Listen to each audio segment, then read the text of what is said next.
Boa noite, a graça e a paz do nosso Senhor e Salvador Jesus Cristo, amém? É uma grande honra estar com vocês, mais um domingo, dia do Senhor. Estamos reunidos aqui para adorar a Deus e ter comunhão uns com os outros. Queridos, na última mensagem que eu preguei, nós concluímos a nossa longa série de sermões no livro de Apocalipse.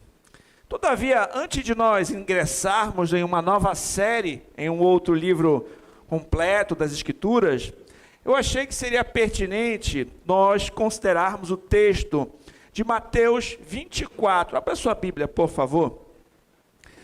Mateus 24, onde nós encontramos o sermão escatológico do nosso Senhor Jesus Cristo, que também está associado ao tema que nós estudamos ao longo do ano, servirá como complemento ao nosso entendimento sobre esse assunto.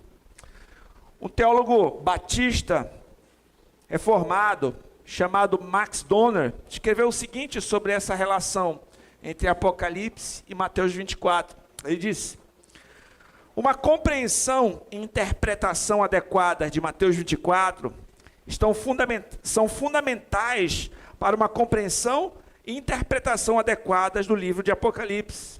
O livro de Apocalipse também nos ajuda a entender Mateus 24. Essas duas principais passagens proféticas são interdependentes e complementares em seus ensinamentos, de modo que cada uma fornece ensinamentos críticos para a compreensão da outra. Sendo assim, hoje nós vamos considerar os primeiros 14 versículos de Mateus 24. Vamos ler a palavra de Deus. Tendo Jesus saído do templo, ia se retirando, quando se aproximaram dele os seus discípulos, para lhe mostrar as construções do templo. Ele, porém, lhes disse: não vedes tudo isto? Em verdade vos digo, que não ficará aqui pedra sobre pedra, que não seja derribada. No Monte das Oliveiras, achava-se Jesus assentado. Quando se aproximaram dele os discípulos em particular, e lhe pediram: dize-nos, quando sucederão estas coisas? Que sinal haverá da tua vinda e da consumação do século? E ele lhes respondeu: vede que ninguém vos engane, porque virão muitos em meu nome, dizendo: eu sou o Cristo, e enganarão a muitos. Certamente ouvireis falar de guerras, de rumores de guerras. Vede, não vos assusteis, porque é necessário assim acontecer, mas ainda não é o fim. Porquanto se levantará nação contra nação, reino contra reino, haverá fomes e terremotos em vários lugares. Porém, tudo isto é o princípio das dores. Então sereis atribulados e vos matarão. Sereis odiados de todas as nações por causa do meu nome. Nesse tempo, muitos hão de se escandalizar, trair e odiar uns aos outros. Levantar-se-ão muitos falsos profetas e enganarão a muitos. E por se multiplicar a iniquidade, o amor se esfriará de quase todos. Aquele, porém, que perseverar até o fim, esse será salvo. Será pregado este evangelho do reino por todo o mundo, para testemunho a todas as nações. Então virá o fim. Oremos. Santo Deus, Pai Todo-Poderoso, nós estamos diante da Tua santa palavra, Senhor. Ela que é a lâmpada para os nossos pés, ela que é luz para o nosso caminhar, ela que é alimento para a nossa alma, Senhor.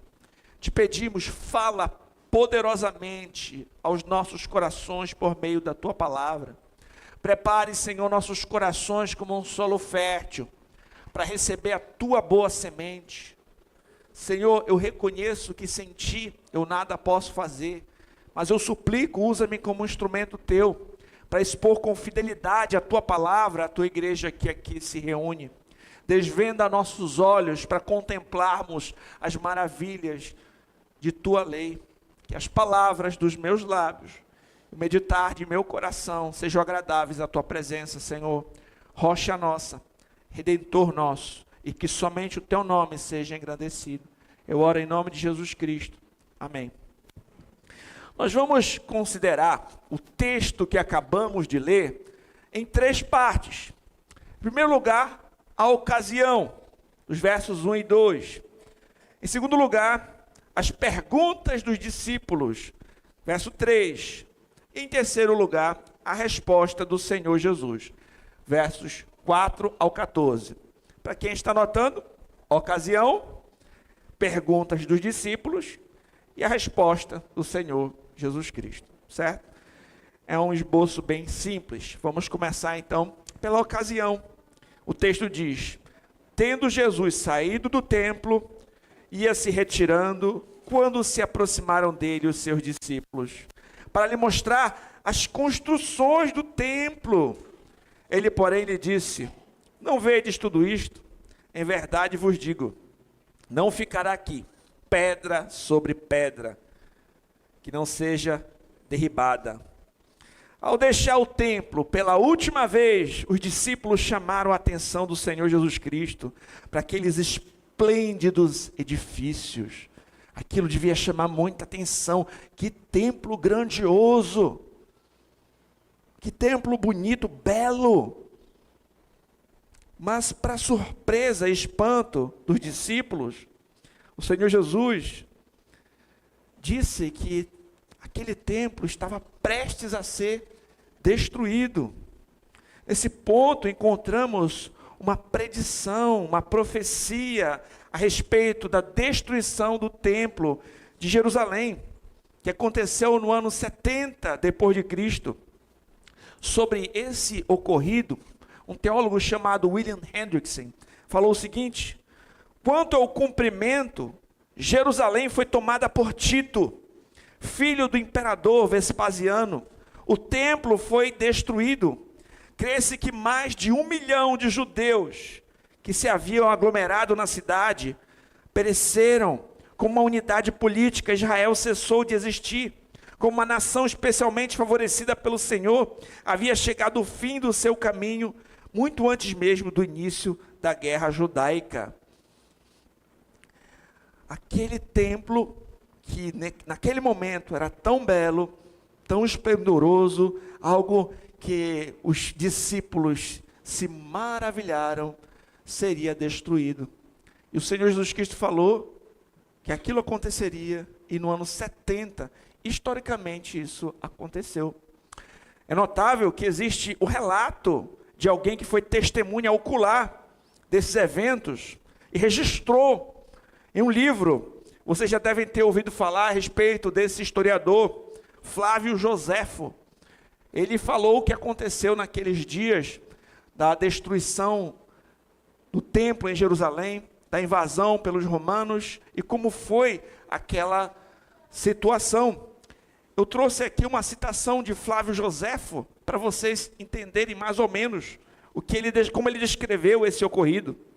Ele disse: esse edifício, o templo de Jerusalém, não obstante, Deus desde muito sentenciou as chamas, agora, porém, com o correr dos tempos, o fatídico dia enfim chegou.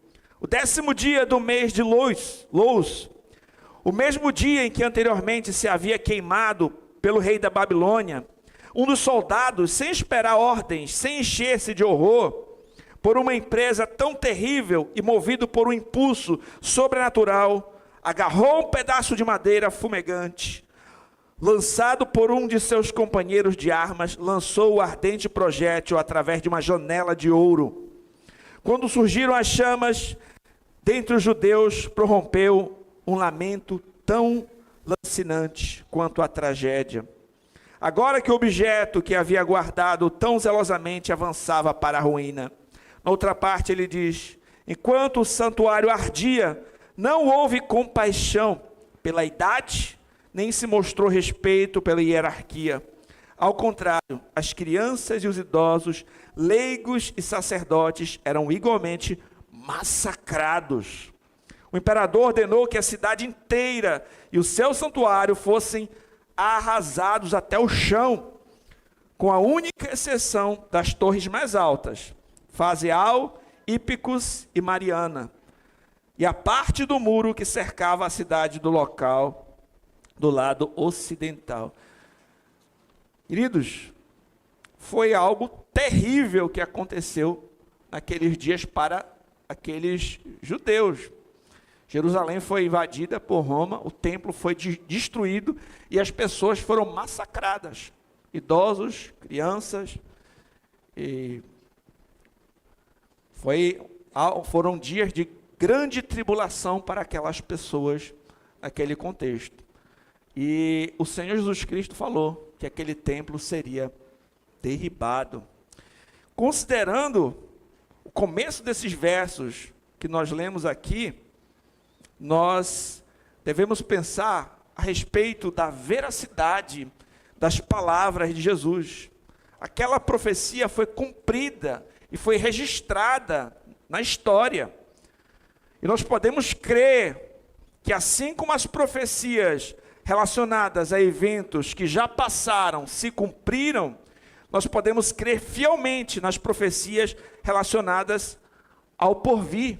Elas são de todo crédito. Se tudo que o Senhor Jesus Cristo falou, se tudo que a palavra de Deus tem se cumprido até aqui, quando a Escritura fala sobre algo que ainda se cumprirá, nós podemos crer firmemente, porque essas palavras são fiéis.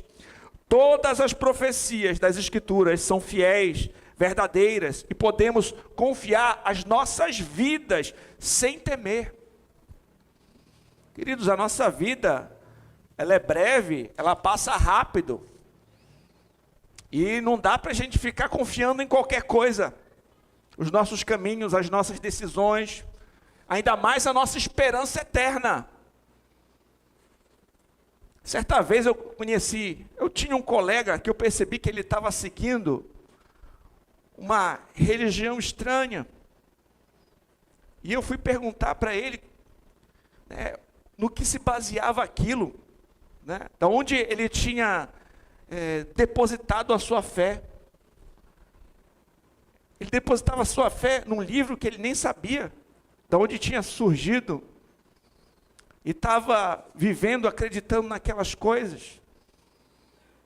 Fez uma tatuagem enorme nas costas, começou a emagrecer, começou a fazer alguns rituais estranhos, isso voltados a essa religião dele. E ele, quando eu perguntei a respeito do livro, ele nem sabia de onde é que tinha surgido, como é que era. Às vezes as pessoas acreditam em coisas que não têm o menor sentido, a menor credibilidade. Creem em ídolos, mas nós cremos na palavra daquele que não pode mentir. A palavra de Deus tem sido provada ao longo dos séculos e permanecido de pé. Todas as profecias têm se cumprido. Você pode confiar a sua vida na palavra de Deus. Não confie em qualquer coisa. Cuidado para você não ser levado por qualquer vento de doutrina. Confie naquilo que é seguro, nas palavras daquele que não pode mentir. Às vezes pode ser que a nossa confiança e segurança estejam em coisas frágeis, que em qualquer momento nós podemos perder. Lembre da grandeza daquele templo. Como os discípulos ficaram maravilhados, mas em anos virou ruínas. Às vezes a gente pode estar confiando em coisas que são perecíveis também. Casas, carros, templos. Agora, a glória daquele templo que os discípulos mostraram para Jesus se perdeu em poucos anos. Queridos, eu estava considerando esses dias, vocês devem ter visto no noticiário o que está acontecendo na Califórnia. Vários bairros e mansões foram destruídas pelo fogo. Eu estava lendo o relato de um de um ator famoso que estava falando sobre uma casa, uma mansão. Tinha fotos de como era bela aquela mansão, como ele teve bons momentos lá. E quando ele voltou agora para ver como é que estava a sua casa, só tinham ruínas, pó, cinzas. Se nós confiarmos em coisas perecíveis, elas não vão permanecer, elas não vão perdurar.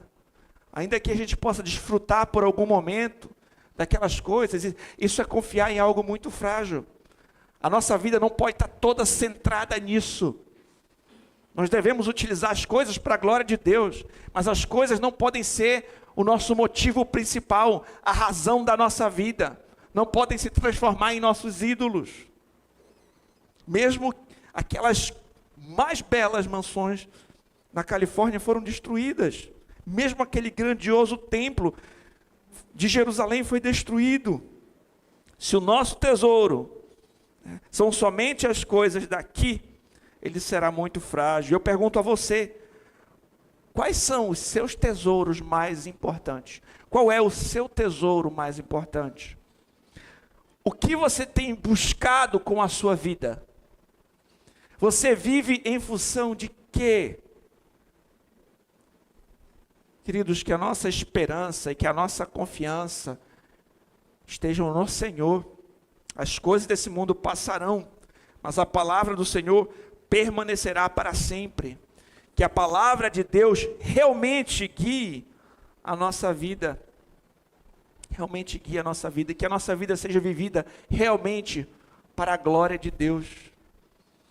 Que o nosso trabalho, que os nossos bens, que as nossas posses sejam desfrutadas de forma a manifestar a todos que elas não são o nosso Deus, mas que Deus é o nosso Deus. Amém? A catástrofe que se aproximava da cidade de Jerusalém seria um tipo e um prenúncio da grande tribulação que ocorreria antes da segunda vinda e do fim do mundo. E essas palavras deveriam servir também, que nós vamos ler, para incentivar os discípulos a serem fiéis até o fim. Nas Escrituras você já deve ter observado que em certas ocasiões o Senhor utiliza certos contextos, certos momentos, certas passagens nas Escrituras que servem de tipos para apontar para algo superior do porvir, algo em uma escala maior. Por exemplo, a gente vê a figura do tabernáculo no Antigo Testamento, e a gente vê lá em Hebreus 8, o verdadeiro tabernáculo, né? O santo dos santos do tabernáculo celestial. A gente tem no Antigo Testamento ali a cidade prometida, a terra prometida, a terra de Canaã. Mas em Hebreus a gente ouve falar a respeito de uma cidade celestial, cujo arquiteto e edificador é Deus. Então aquela cidade menor aqui é um tipo daquela outra maior. Então aquilo que aconteceu em Jerusalém, em âmbito local, de certa forma também aponta para algo maior que acontecerá no futuro, certo? Então vamos agora considerar as perguntas dos discípulos. No Monte das Oliveiras, achava-se Jesus assentado. Quando se aproximaram dele os discípulos, em particular, lhe pediram: dize-nos, quando sucederão estas coisas? Que sinal haverá da tua vinda e da consumação do século? As palavras de Jesus, que ele tinha dito para os discípulos a respeito ali do templo, parecem ter penetrado profundamente na mente dos discípulos. E quando eles o viram sentado no Monte das Oliveiras, eles perguntaram isso: dize-nos, quando sucederão essas coisas? Que sinal haverá da tua vinda e da consumação dos séculos? Aqui a gente observa 3 pontos nessas perguntas. Um teólogo chamado D.C. Ryle falou o seguinte: nessas palavras vemos a chave para o assunto da profecia agora diante de nós. abrange 3 pontos. A destruição de Jerusalém. Outro, o segundo advento pessoal de Cristo. E um terceiro, o fim do mundo. Esses 3 pontos são, sem dúvida, em algumas partes do capítulo, tão entrelaçados que é difícil desatá-los e separá-los. Mas todos esses pontos aparecem distintamente no capítulo, e sem eles não pode ser explicado de forma justa. Então a gente precisa entender que essas perguntas deles vão abranger esses 3 pontos. Quando ia acontecer essa destruição, o templo de Jerusalém, quando seria a vinda de Jesus e a consumação de todas as coisas.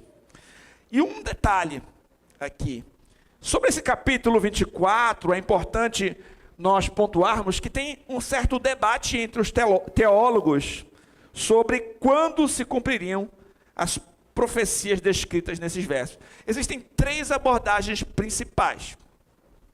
Primeiro, existe uma abordagem que ela é uma abordagem preterista total, completa. Eles vão dizer que a totalidade, ou quase a totalidade da profecia, dizia respeito à destruição de Jerusalém. É um preterismo quase completo, total. Eles vão dizer, não, tudo que está dizendo aqui, quando Jesus está falando sobre tribulações, sobre todo esse sermão escatológico, na realidade isso já se cumpriu no ano 70, quando nós lemos lá que Jerusalém foi destruída. Essa visão, que eu chamei aqui de preterismo total, ou preterismo completo, eu creio que ela está equivocada por 2 razões. Ela assumiria que Cristo nunca respondeu à pergunta dos discípulos: e quando será o sinal da tua vinda e o fim dos tempos? Então, essas 2 perguntas não caberiam bem a resposta, se o preterismo fosse total, porque fala da segunda vinda de Jesus e da consumação de todas as coisas.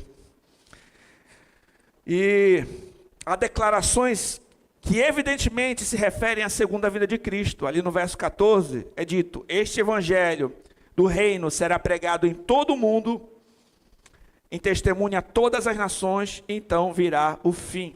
Então, claramente o verso 14 fala de algo que ainda acontecerá. Portanto, um preterismo total não cabe aqui. Agora tem uma outra visão que vai para o outro extremo. Geralmente é a visão dos dispensacionalistas. Eles vão entender que todo o sermão sobre a segunda vinda de Cristo e a consumação de todas as coisas está falando a respeito, que todo o sermão só fala a respeito da segunda vinda de Cristo e a consumação de todas as coisas no futuro. E essa visão parece também estar equivocada por 2 motivos. Porque ela pressupõe que Cristo nunca respondeu aquela primeira pergunta: diga-nos quando serão estas coisas, quando o templo será destruído, por assim dizer. E há declarações que se referem à destruição de Jerusalém em 70. Como o Senhor Jesus Cristo diz: em verdade vos digo que todas essas coisas virão sobre esta geração.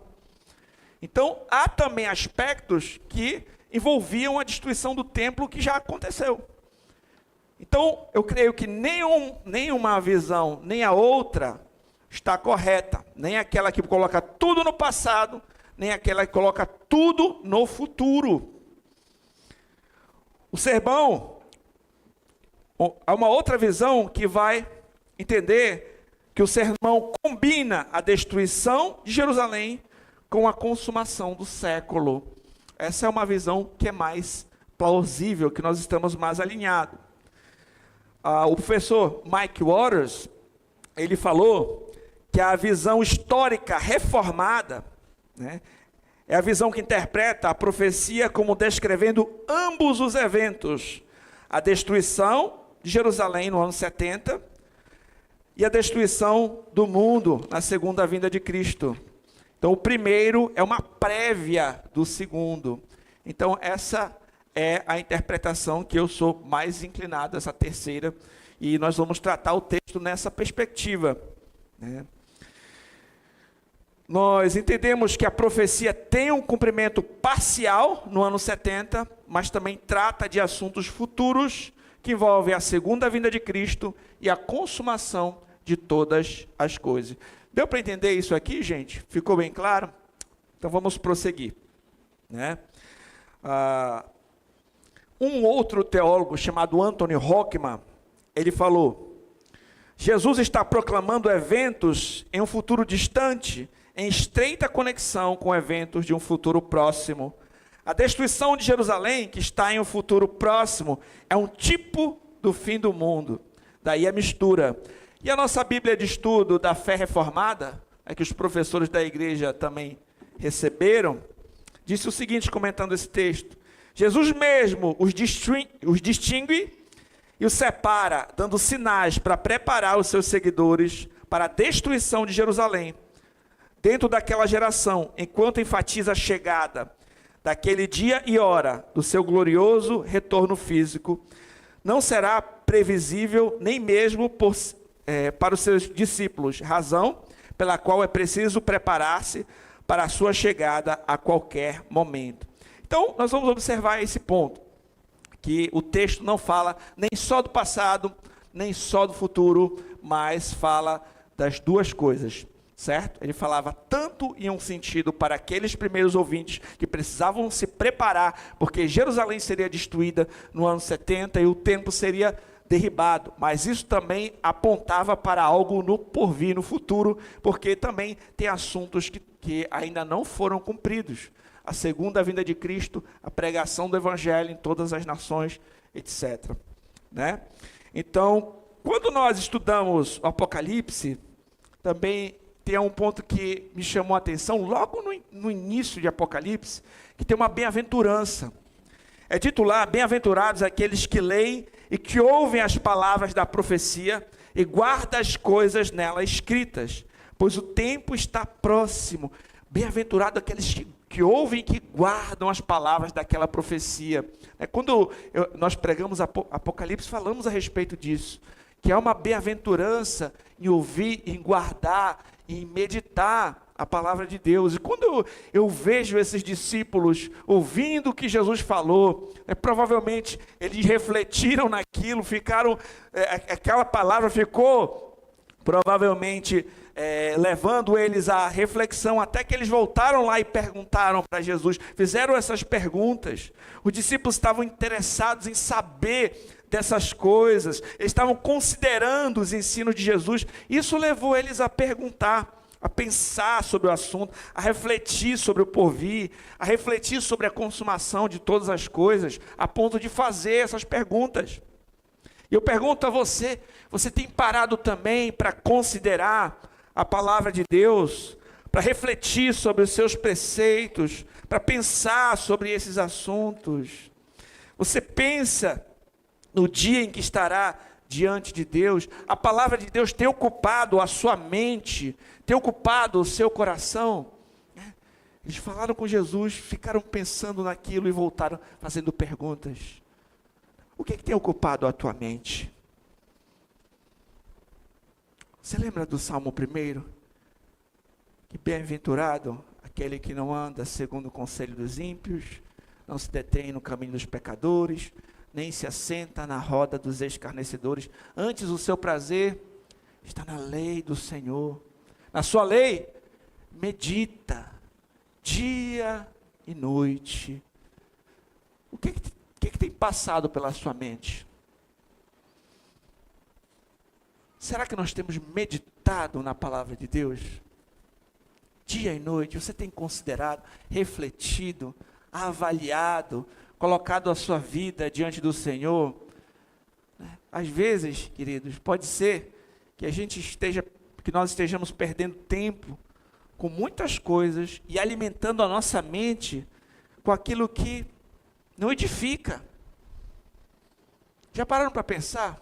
Ainda mais hoje em dia que a gente tem a facilidade das redes sociais, mídias digitais, temos Netflix, temos vários streams, temos televisão, e às vezes a gente pode estar alimentando a nossa mente um monte de abobrinha, E não para meditar na palavra de Deus. Isso é algo que nós mesmos temos que parar para observar. O celular de vocês também mostra para vocês, olha, você está gastando tanto tempo aqui nessa rede social, né? Ele mostra, né? Quantas horas a gente tem gastado nessas redes sociais, esses vídeos e às vezes coisas que não são... E o pior, às vezes são coisas que podem até levar a gente à tentação e ao pecado se a gente não vigiar. A Escritura diz que tudo que é justo, tudo que é puro, se há algum louvor, se há alguma virtude há, é isso que tem que ocupar a nossa mente. Sabe que se a gente bobear, aquilo que a gente vê pode não passar por esse crivo, não é? Se a gente não vigiar, pode ser que a gente passe horas olhando aquilo que não edifica. Aí quando você vê, o seu celular vai mostrar lá quanto tempo você gastou naquela rede social, levantando, arrastando para cima. E aí, pergunte a si mesmo, quanto tempo você tem meditado na palavra de Deus? Cada um observar a si mesmo. Será que não está na hora da gente começar a passar mais tempo com o Senhor na sua palavra, em oração? Será que não está na hora da gente reavaliar certas áreas da nossa vida e ver o que está precisando mexer, o que está precisando ajustar, o que está precisando mudar? Né? Será que a gente tem refletido, estudado a palavra de Deus? E pensando aqui nesse ponto específico, sobre as últimas coisas, eles perguntaram coisas importantes sobre as palavras de Jesus que iam se cumprir, sobre a segunda vinda de Cristo e a consumação de tudo. Eles estavam pensando nessas coisas. Nossa, o dia que o Senhor Jesus Cristo voltar, o dia que toda essa história chegar a um fim, que haverá consumação de tudo, que haverá um juízo, que as coisas serão colocadas no seu devido lugar, o dia em que as máscaras serão derrubadas, e nós estaremos diante do Senhor, como nós realmente somos, sem nada para esconder, sem nada para esconder, como nós estamos diante de Deus. Quem somos nós, quando nós não queremos aparentar nada para ninguém, quando é você e Deus no seu quarto? Quem é você? São coisas a nós considerarmos, meus irmãos, porque naquele dia vai ser assim. Nós vivemos diante de um Deus que vê, que sabe, que conhece. Que a gente cultive relacionamento com esse Deus, que a gente medite na palavra desse Deus, porque é a melhor coisa que a gente tem para fazer nessa vida. Lembra da parábola do semeador? Lembra daquela sementinha que caiu nos espinhos? O que aconteceu com ela? Os espinhos sufocaram a semente. As coisas desse mundo e a ilusão das riquezas sufocaram a semente. Ela ficou infrutífera.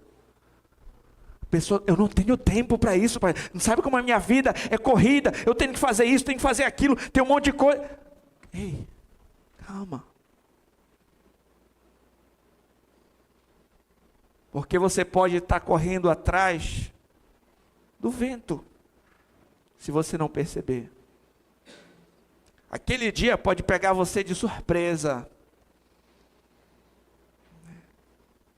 Tem pessoas que passam a vida correndo atrás do vento. E quando menos esperam, acontece uma doença, acontece um acidente. Estavam construindo somente aquilo que o ladrão rouba, que a traça corrói, e vão ser pegos de surpresa naquele dia. Aquele que tem essa esperança de que vai encontrar-se com o Senhor, deve santificar a si mesmo, deve caminhar em retidão, deve cultivar relacionamento com Deus, deve viver aqui, mas não como se a sua pátria fosse aqui, deve viver aqui como um peregrino, que está caminhando para a cidade celestial, para a pátria celeste. Coloque em ordem as prioridades. Qual é a tua prioridade? Se eu fizer uma pergunta para você, pensa na resposta. Para mim, a coisa mais importante da minha vida é, eu não viveria sem. Será que é Deus mesmo a resposta? Vamos pensar nisso. Terceiro, a resposta do Senhor Jesus. O Senhor apresenta de antemão as condições da terra que, em certo sentido, caracterizam todas as eras antes da sua volta, né? Em algum nível, né? Ele começa dizendo o seguinte: ninguém vos engane. Ele respondeu: vede que ninguém vos engane. O Senhor Jesus começa a sua resposta alertando para que ninguém os enganasse. Se ele faz esse alerta, ó, ninguém vos engane, certamente é porque haveria tentativa de engano. Alguém vai tentar enganar você. Se ele está alertando, é como dizer para as ovelhas: cuidado que tem lobo por aí. Cuidado, não deixa ninguém enganar você. Fica ligado, fica atento. Outra coisa, nem tudo que parece ser um sinal do final dos tempos realmente é. Aparecerão falsos profetas que vão tentar enganar as pessoas, inclusive nesse sentido. Queridos, um parêntese aqui: existem seitas que começaram com pessoas que marcaram a data da segunda vinda de Cristo. Juntou um monte de gente lá, olha, eu fiz os cálculos aqui, olhei umas profecias lá em Daniel, eu juntei aqui, e vai ser tal dia. E um monte de gente caiu nessa conversa. Ninguém vos engane. Precisamos tomar cuidado para não sermos enganados. De vez em quando aparece alguém com uma história de que descobriu um dia, e quer marcar a segunda vinda de Cristo. Cuidado, ninguém vos engane. Outra coisa, um detalhe aqui: cuidado com o que vocês veem na internet e quem vocês assistem. Tem situações, meus irmãos, que tem pessoas que ficam em temores, ou passam até a seguir doutrinas estranhas, porque ouviram alguém ensinando isso num podcast qualquer da vida, ou em uma pregação. Às vezes a pessoa escutou uma coisa esquisita, um falso ensino, às vezes até uma heresia, e ela fica com medo, fica temerosa, ou começa a pensar que isso é verdade. Você tem que ter um crivo. Não dá para ouvir qualquer coisa, são muitas vozes falando. Uma das coisas que protege a igreja de falso ensino é a confissão de fé da igreja, por exemplo. Quando a gente tem uma confissão de fé, a gente diz: olha, isso que a gente crê. Tem crido ao longo dos séculos. Isso protege a igreja de certa forma. Mas o crente também tem que ter essa firmeza. Você tem que conhecer também as bases da sua fé. Porque vai surgir gente que fala bem, que tem boa aparência, que tem um monte de seguidores nas redes sociais, vai no podcast, começa a falar uma coisa, parece fazer sentido, aí quando vê, tem um pouco de veneno no meio. E você está ali, bebendo dessa fonte, não tem crivo. Cuidado. Escolhe bem quem são as pessoas que vão ter influência sobre a tua vida. Existem vários lobos, existem pessoas que vão querer te enganar. No famoso livro O Peregrino, de John Bunyan, você lembra quantos personagens não aparecem tentando desvirtuar ele do caminho? Tirar ele do caminho estreito? Parece o sábio segundo mundo: venha para cá, para a cidade da moralidade, da civilidade, você vai encontrar o Senhor legalidade. Cuidado, o sábio segundo mundo. Se a Escritura coloca esse alerta, então tome cuidado. As más conversações corrompem os bons costumes. O Senhor prossegue: porque virão muitos em meu nome dizendo: eu sou o Cristo, enganarão a muitos. O Senhor prediz a vinda de falsos cristos ao longo da história da igreja, e ainda hoje, muitos indivíduos alegam ser o Cristo, ou alegam ter uma identidade messiânica, se colocam no lugar do Senhor. Os discípulos de Cristo deveriam estar alertas para não seguir essa gente, essas pessoas. Deveriam Tomar cuidado porque eles desvirtuam a muitos. E as pessoas que seguem esses falsos mestres demonstram que nunca foram de fato ovelhas do Senhor. Lá em 1 João 2,19 é dito: eles saíram do nosso meio, entretanto não eram dos nossos, porque se tivessem sido dos nossos, teriam permanecido conosco. Todavia, eles se foram para ficar-se manifesto de que nenhum deles é dos nossos. Quando alguém ouve um falso mestre desses aí, se afasta e nunca mais volta, não quer dizer que essa pessoa está perdendo a salvação que ela tinha. Está mostrando que ela nunca foi um verdadeiro crente. Ele estava no meio, mas não era dos nossos. Não era uma ovelha. O texto prossegue, falando sobre guerras e rumores de guerras. Certamente ouvireis falar de guerras, rumores de guerras. Vede, não vos assusteis, porque é necessário assim acontecer. Mas ainda não é o fim. Porquanto se levantará nação contra nação, reino contra reino. E um detalhe aqui, quando o Senhor Jesus Cristo falou essas palavras, o Império Romano estava desfrutando de um longo período de paz. Vocês já ouviram falar da Pax Romana? Ao longo dos séculos, a profecia tem alcançado contínuo cumprimento. Nação se levantará contra nação, reino contra reino. Queridos, nós já tivemos em nossa história 2 grandes guerras mundiais. Não é incomum nós ouvirmos rumores sobre a possibilidade do escalonamento das guerras que estão acontecendo atualmente. Ameaças de bombas atômicas. Só você olhar o noticiário, o Senhor falou que esse período seria marcado de tensões, mas Ele alertou, isso ainda não é o fim. Não pensa que só porque está acontecendo isso, já é o fim. Não, calma. Ele falou que isso seria um princípio das dores. Ele falou também, fomes, terremotos em vários lugares. Haverá fomes, terremotos em vários lugares. Porém, tudo isso é o princípio das dores. O princípio das dores de parto. Ainda não está na hora. Isso é só o começo. Como sucedia com os outros eventos preditos, eles são válidos também aqui. Esses distúrbios na esfera física são, na verdade, prefigurações e representações daquilo que acontecerá numa escala muito mais intensa, extensa, que ocorrerá na esfera da natureza no final dos tempos, disse William Hendrickson. Elas marcam o começo e não o fim. Portanto, não fiquem alarmados. Não é para você, acontecer uma guerra, tu já vou marcar o final dos tempos. Agora eu vou marcar a segunda vinda de Jesus. Não, calma, isso é o princípio das dores. De vez em quando, aconteceu um desastre, alguma coisa, alguém parece já quer cravar a data. Não é assim. Fica de olho.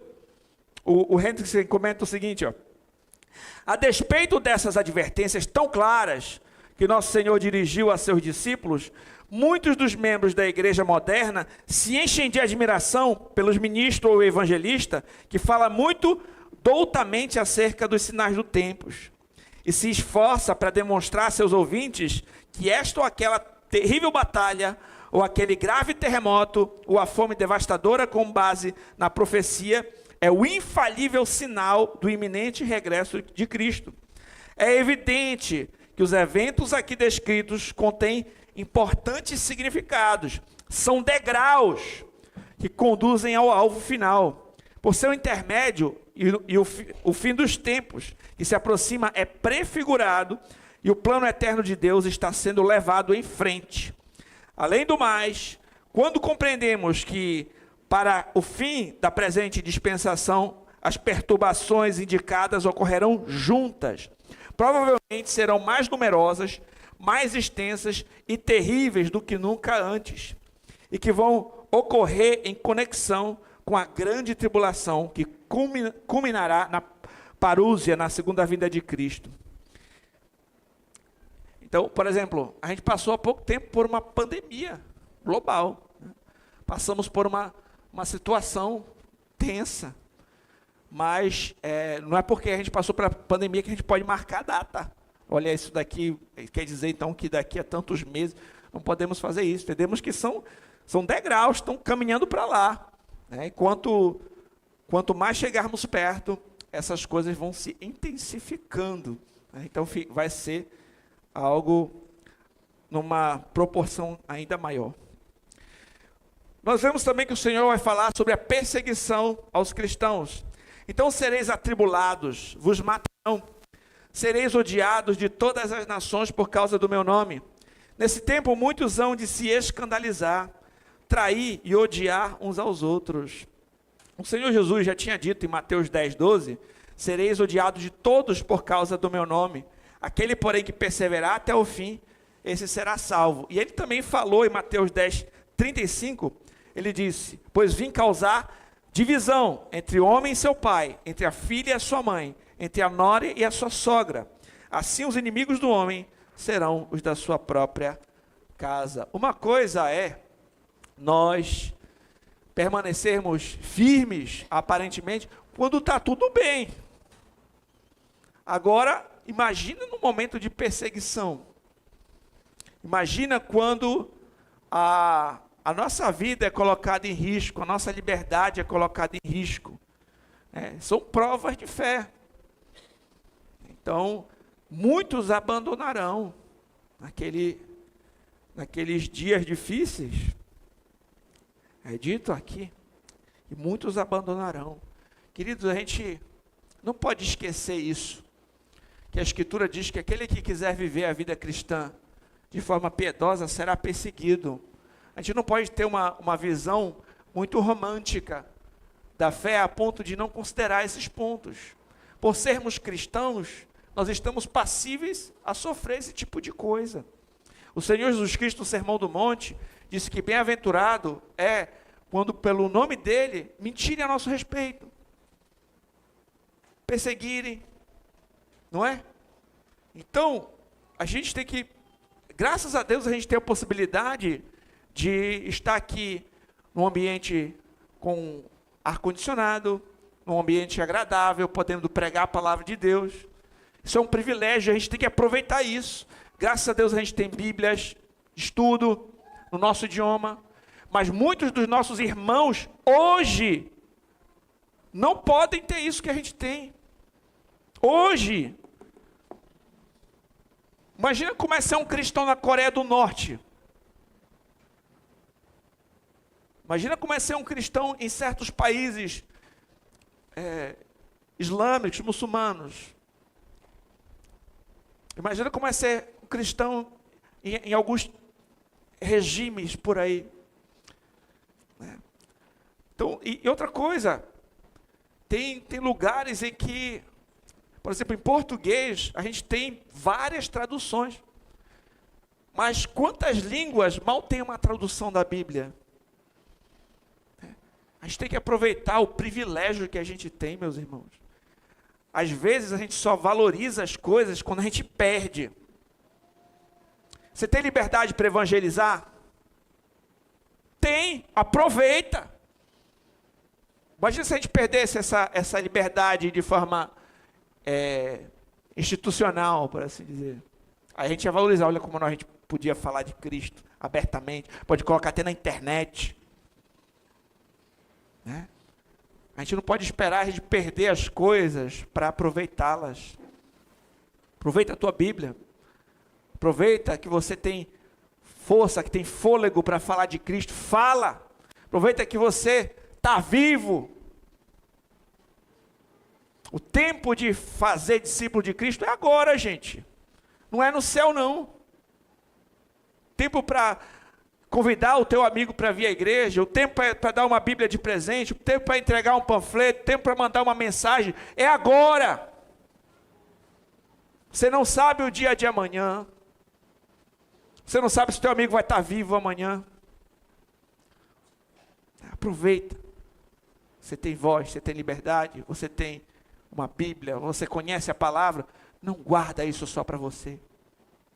Transmite, fala. Fala de Cristo para outros. multiplicarão a multiplicação da iniquidade e o esfriamento do amor. Por se multiplicar, eu pulei falsos profetas enganarão a muitos. Levantar-se-ão muitos falsos profetas, enganarão a muitos. Eu pergunto a você, quantas falsas igrejas estão hoje abarrotadas de gente? Falsos profetas se multiplicarão, enganarão a muitos. O fato de ter um prédio lotado de gente não quer dizer necessariamente que é um avivamento. Pode ser aquilo que nós encontramos lá em 2 Timóteo, que os falsos mestres estão falando aquilo que é agradável aos ouvidos. É gostoso de ouvir. É prazeroso. Mas não é a palavra, mas não é o evangelho. Enche de gente, está massageando o ego, está prometendo mundos e fundos. Prometendo o que a palavra não promete. Está falando o que a palavra não diz. Lota! Ainda mais com um gelo seco e umas luzes assim. Fica mexendo nos sentidos. Acalantando o ego. Bota uma música de fundo. Fala gostosinha. Lota! Mas se for uma heresia? Se for um falso ensino, o que vai adiantar tudo isso?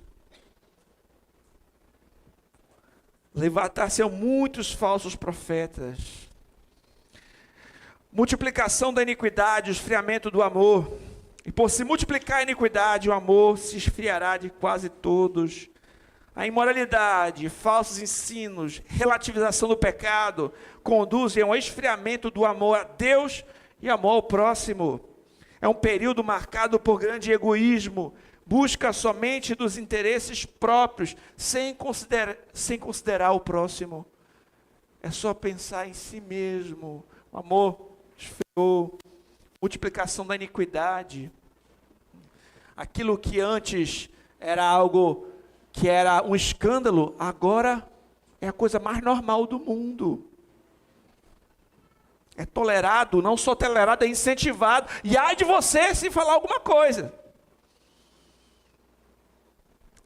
Multiplicação da iniquidade. A iniquidade é normal, é institucionalizada, é algo que se multiplicou. Mas ao mesmo tempo, a perseverança dos verdadeiros crentes. Aquele, porém, que perseverar até o fim, será salvo. Lembre dessas verdades. Ser fiel até a morte. Você hoje está desanimado? Lembre-se que os verdadeiros crentes perseverarão até o fim. Continue firme, siga em frente, não desista, confie no Senhor, vai até o fim. Não desiste, meu irmão. E por fim, a pregação do evangelho em todo mundo. Será pregado este evangelho do reino por todo mundo, para testemunho às nações. Então virá o fim. A grande comissão será cumprida. A missão do Senhor vai acontecer. Você tem um privilégio de participar dela. Você vai participar dessa missão? O evangelho será pregado em todas as nações. E aqui eu lembro, quando nós estudamos Apocalipse 11, nós consideramos aquelas duas testemunhas que saem e profetizam por 1260 dias, depois de um breve período de perseguição, chamado simbolicamente 3 dias e meio, são transladadas para o céu. Aquelas testemunhas representam a igreja pregando o evangelho. Nós também vimos que em Apocalipse 20, há um período em que Satanás é preso, para não enganar as nações, mas um pouco antes do fim desse período, ele é brevemente solto, antes da segunda vinda de Cristo. Então o Senhor retorna para a consumação de todas as coisas. Está falando do mesmo período da pregação do evangelho. O evangelho vai ser pregado, mas um pouco antes da segunda vinda de Cristo, tem esse período de grande tribulação, em que Satanás é solto. E para a gente ter uma noção adequada também desse assunto, quando nós falamos no livro de Apocalipse, sobre aqueles 4 cavaleiros, que o primeiro cavaleiro é branco, que vem vencendo para vencer, mas o texto também fala do cavaleiro vermelho, preto e amarelo. A gente tem uma noção mais equilibrada das coisas, porque o evangelho será pregado. Jesus Cristo, ele veio, venceu, comissionou os seus discípulos, deu a ordem, mas ao mesmo tempo, no mundo, nós teremos aflições. Essa era será marcada por guerras, perseguições, doenças. Em meu contexto hostil, a igreja avança. A gente tem que ter o entendimento dessas duas coisas. Nem ser otimista demais, de pensar assim, não vai ter isso, tudo era lá nos anos 70, não vai ter mais nada de problema, é só vitória, né? Poxa, se for assim, amém. Se os pós-milenistas estiverem certos, vai ser muito legal. Mas eu tenho dificuldade de encontrar isso na Escritura. Então é melhor alertar que o evangelho ele vai avançar, mas no meio de um contexto hostil. Tem um cavaleiro branco, mas tem um amarelo, tem o preto e o vermelho, né? E é isso que me parece a Escritura, né, mostrar. Então a gente não tem que ser nem otimista demais, nem pessimista demais. Não vai ter mais nem igreja. Não, a igreja, a missão vai continuar. A igreja vai alcançar a missão. Os eleitos todos vão ser alcançados. A igreja vai proclamar o evangelho, mas no meio de um mundo hostil, que persegue, que tem terremoto, que tem pandemia, que tem guerra, que tem dificuldade, mas a gente está ali, pregando. Essa é uma visão mais equilibrada, creio eu. Portanto, o período em que Cristo está na iminência de voltar, não parece de um período de grande paz e avivamento, mas de tribulação. Os crentes perseverando até o fim, mesmo diante de um mundo hostil e corrompido. O Max Donner, considerando outros textos bíblicos que falam sobre o assunto, ele explica que esse período de tribulação seria mais ou menos assim: intensificação da atividade de Satanás, ele estará solto e fazendo mais do que antes, o aparecimento do anticristo e a grande apostasia dos cristãos, a perseguição mundial à igreja, todas as nações estarão agora em cooperação em sua perseguição aos cristãos, a preservação da igreja e dessa determinação de destruí-la, e a segunda vinda de Cristo destruirá o anticristo e os ímpios.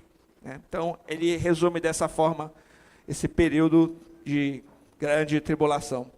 E para caminharmos para o fim, nós vimos nessa parte uma advertência contra o engano, que aqui fique para todos nós. Tomem cuidado para que ninguém engane vocês. Nós não devemos esperar um reinado de paz, felicidade e prosperidade universais antes que o fim chegue. Provavelmente, se fizermos isso, estaremos enganados, né? É inútil esperar a paz até que o príncipe da paz retorne, disse Ryle. É inútil esperar a paz aqui até que o príncipe da paz retorne. A paz completa é da consumação.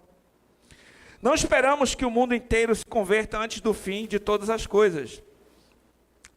Devemos pregar o evangelho, a missão será cumprida, os eleitos serão alcançados, o reino de Deus avançará, mas em meio a tribulações e dificuldades. O quando de Jesus é orientado por uma tarefa, vem depois que o evangelho for pregado às nações. Então, depois que o evangelho for pregado em todas as nações, virá o fim. Então a gente tem uma missão, e a missão é agora.